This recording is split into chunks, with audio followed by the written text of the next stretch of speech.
Mga naka-fill out sa SAP form apan wa kadawat sa tag 6,000 pesos nga Social Amelioration Package subsidy midagsa sa Lapu-Lapu City Hall. Siluan Mirundina sa report.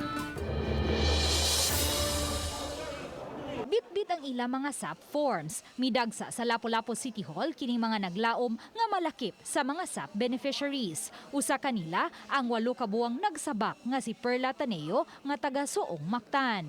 Mamasurahay lang sila sa iyang bana busa malaumon siyang malakip sa mga makadawat sa Social Amelioration Subsidy. Nangyawat ko diri kay gasineg mapil ko. Nya. Ginagos ko ba na igilakaw na masura mami niya inilakaw jud ko. Kay nangyawat ko ba?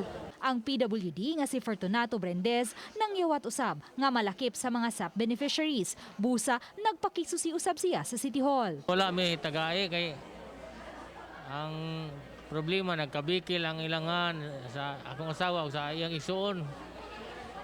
Parehangan, halos parehangan niya.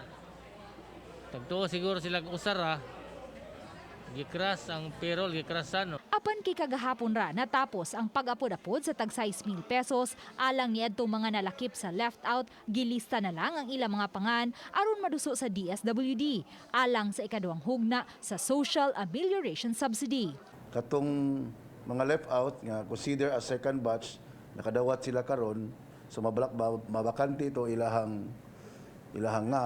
posible sila mo kaning uban nga wa kasuwat posibleng mao na i-validate na pud sa atong DSWD.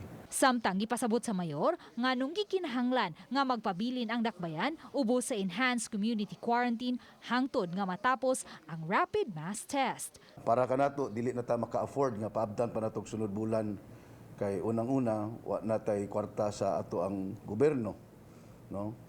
Muna nga ato nang gitan-aw gid pag-ayo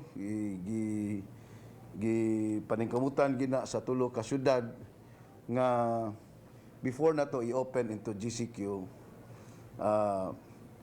safety ang ato ang mga kaigsuonan. Uban ni Godfrey Rilien, Luan Merondina, Balitang Besda.